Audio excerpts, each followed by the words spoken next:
का दौरा खत्म हो गया है। वो हिंदुस्तान वापसी के लिए रवाना हो गए हैं।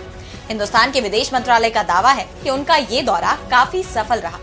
लेकिन जब राष्ट्रपति ट्रंप से पीएम मोदी की मुलाकात, इस दौरान हुए समझौतों पर नजर डाली गई, तो विदेश मंत्रालय के दावों पर भरोसा करना थोड़ा मुश्किल नजर आया। सवाल उठ रहे हैं कि क्या ट्रंप के दबाव में नजर आए मोदी? इस पर हम करेंगे विस्तार से चर्चा, लेकिन आइए जरा उन खबरों को भी देख लें जिन पर आगे होगी बात। रूस यूक्रेन युद्ध को लेकर ट्रंप की पुतिन से बड़ी नजदीकियां। यूक्रेनी राष्ट्रपति जेलेंस्की ने जताई आपत्ति, कहा हमारे बिना कोई बातचीत होगी तो नहीं करूंगा मंजूर। ईरानी राष्ट्रपति ने इजरायल को दी परमाणु बम की धमकी। मसूद पेजेश्कियान ने 1000 परमाणु केंद्र बनाने की कही बात। इजरायल को न्यूक्लियर साइट पर हमला न करने की दी चेतावनी। और चलते चलते में देखेंगे नासा का चौंकाने वाला खुलासा। हर साल 20 सेंटीमीटर डूब रहा है कैलिफोर्निया। ग्लेशियर और आइस शीट का पिघलना अहम वजह। तो हिंदुस्तान के प्रधानमंत्री मोदी अमेरिका दौरे से अब अपने देश लौट रहे हैं। उनका ये दौरा लगातार चर्चा का मुद्दा रहा है। सबके मन में एक ही सवाल कि ट्रंप के दूसरे कार्यकाल में हिंदुस्तान और अमेरिका के रिश्ते कैसे होंगे। अब इस पर तस्वीर भी साफ हो गई है। व्हाइट हाउस में हिंदुस्तानी समय के मुताबिक लगभग 2:30 बजे पीएम मोदी और राष्ट्रपति ट्रंप की मुलाकात हुई। इस दौरान दोनों नेताओं के बीच व्यापार, टैरिफ और प्रवासन समेत कई मुद्दों पर बात हुई। दोनों देशों ने अगले 5 सालों में आपसी व्यापार को दोगुना करने का टारगेट सेट किया और रणनीतिक साझेदारी को और मजबूत बनाने पर सहमति जताई। प्रमुख तौर पर हिंदुस्तान और अमेरिका ने द्विपक्षीय व्यापार को 2030 तक दोगुने से ज्यादा बढ़ाकर $500 अरब तक पहुंचाने का लक्ष्य रखा है। न्यूक्लियर एनर्जी क्षेत्र में स्मॉल मॉड्यूलर के लिए सहयोग को लेकर सहमति बनी है। हिंदुस्तान और अमेरिका एआई, सेमीकंडक्टर, बायोटेक्नोलॉजी और क्वांटम में मिलकर काम करेंगे। दोनों देशों के बीच ट्रस्ट यानी transforming relationship utilising strategic technology पर सहमति बनी है। अमेरिकी राष्ट्रपति डोनाल्ड ट्रंप ने ऐलान किया कि 26/11 मुंबई हमलों की साजिश रचने वाला तहव्वुर राणा को हिंदुस्तान को प्रत्यर्पित किया जाएगा। अमेरिकी राष्ट्रपति ट्रंप ने हिंदुस्तान को F-35 फाइटर जेट देने की घोषणा की। साथ ही कहा कि अमेरिका हिंदुस्तान को अरबों डॉलर के सैन्य उपकरण बेचेगा। यानी देखा जाए तो इस मुलाकात से पहले डोनाल्ड ट्रंप ने जो मांगे रखी थी कि हिंदुस्तान अमेरिका से ज्यादा रक्षा के उपकरण खरीदेगा, ज्यादा से ज्यादा व्यापार अमेरिका से करेगा, इन सभी शर्तों पर फिलहाल पीएम मोदी ने सहमति जता दी। लेकिन जिस मुद्दे पर सबसे ज्यादा विवाद देखा गया, अवैध प्रवासियों का मुद्दा, उस पर ट्रंप के रुख में कोई बदलाव नहीं आया। इस मुलाकात के बाद जब पीएम मोदी और राष्ट्रपति ट्रंप ने प्रेस कॉन्फ्रेंस की और उनसे ये सवाल पूछा गया कि आपका क्या स्टैंड है, तो पीएम मोदी ने साफ शब्दों में ये कह दिया कि हम उन अवैध प्रवासियों को हिंदुस्तान में वापस लेने के लिए तैयार हैं जो वेरीफाइड तौर पर हिंदुस्तानी हैं। साथ ही ह्यूमन ट्रैफिकिंग के खिलाफ वकालत करते हुए उन्होंने हिंदुस्तानी अवैध प्रवासियों के अपमान का मुद्दा पूरी तरह से छोड़ दिया, जिसे लेकर हिंदुस्तान में भारी बवाल मचा हुआ है। इसके बाद दावा किया जा रहा है कि हिंदुस्तान के प्रधानमंत्री ने अमेरिकी राष्ट्रपति के सामने अवैध प्रवासियों की जंजीरों में जकड़कर देश वापसी पर हिंदुस्तानियों की आपत्ति दर्ज नहीं कराई। वहीं हिंदुस्तान के उद्योगपति गौतम अदानी के खिलाफ धोखाधड़ी मामले को लेकर ट्रंप से बातचीत पर पूछे जाने पर पीएम मोदी ने कहा कि ऐसे व्यक्तिगत मामलों के लिए दो देशों के मुखिया न मिलते हैं, न बैठते हैं और न ही बात करते हैं। अब बात करें टैरिफ की, तो अमेरिकी राष्ट्रपति ने पीएम मोदी से मिलने से पहले ही उन सभी देशों पर जवाबी शुल्क लगाने के फैसले पर साइन कर दिया जो अमेरिका पर टैरिफ लगाते हैं। उन्होंने ये भी कहा कि परंपरागत रूप से हिंदुस्तान इस मामले में सबसे ऊपर है। उनके इस फैसले से दुनिया भर में आर्थिक तनाव पैदा होने की संभावना जताई जा रही है। इसका खासा असर हिंदुस्तान पर भी पड़ेगा। हालांकि ट्रंप ने पीएम मोदी को एक टफ नेगोशिएटर करार दिया। वहीं ब्रिक्स को लेकर भी उनका रुख सख्त रहा। ट्रंप ने ब्रिक्स को मरा हुआ ही बता दिया।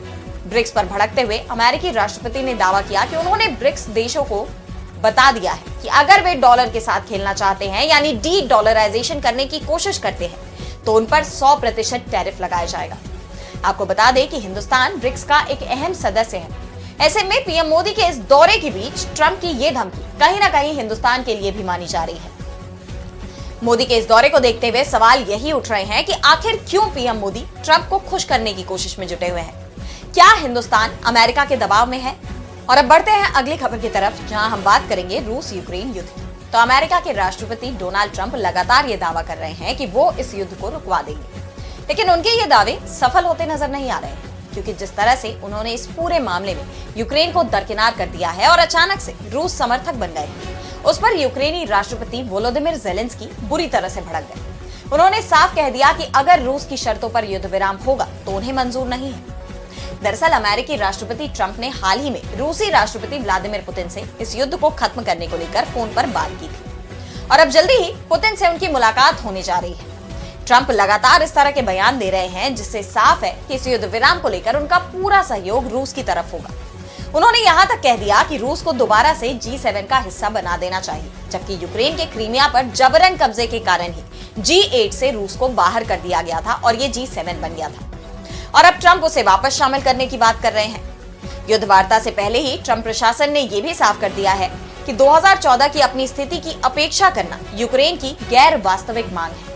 इसी तरह कोई शर्त लेकर नाटो में शामिल भी नहीं हुआ जा सकता और ना ही यूक्रेन को सुरक्षा गारंटी देने के लिए अमेरिका वहां पर अपनी सेना तैनात करेगा। ऐसे में ज़ेलेंस्की की चिंता बढ़ गई है। उन्होंने साफ कह दिया है कि हम इस युद्ध में सब कुछ रूस के प्लान के मुताबिक नहीं चलने दे सकते। एक स्वतंत्र देश के रूप में हम ये स्वीकार नहीं कर सकते कि हमारे बिना कोई भी समझौता किया जाए। ज़ेलेंस्की ने चेतावनी देते हुए कहा कि मैं अपने सभी साझेदार देशों और मित्र देशों को यह बता देना चाहता हूं कि रूस यूक्रेन युद्ध को लेकर किसी भी द्विपक्षीय वार्ता को हम स्वीकार नहीं करेंगे। वहीं यूरोप भी इसे लेकर चिंतित है। ट्रंप और पुतिन की मुलाकात को लेकर यूरोपीय संघ के विदेशी मामलों की प्रमुख काजा क्लास ने कहा कि अफरा तफरी में होने वाले पूर्व नियोजित समझौते को हम नहीं मानेंगे। यूरोपीय यूनियन और यूक्रेन को शामिल किए बिना कोई भी वार्ता सफल नहीं हो सकती। इन हालात में अब ये युद्ध विराम किस दिशा में बढ़ेगा, ये सफल हो पाएगा भी या नहीं, इसे लेकर सवाल उठ रहे हैं।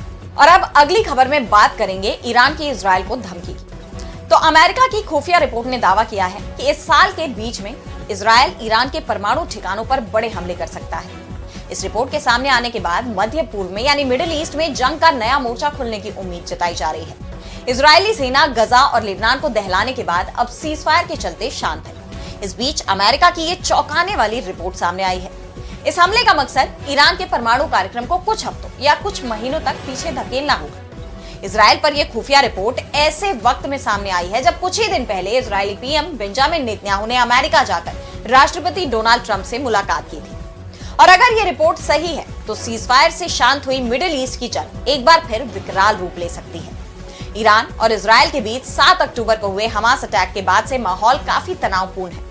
उधर ईरान के परमाणु केंद्रों पर इजराइल के संभावित हमले की रिपोर्टों के बाद ईरानी राष्ट्रपति मसूद पेजेश्कियान ने खुली धमकी दे दी है।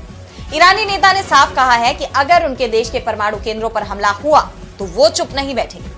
उन्होंने कहा कि इमारतों पर हमला हो सकता है लेकिन इसे बनाने वालों पर नहीं।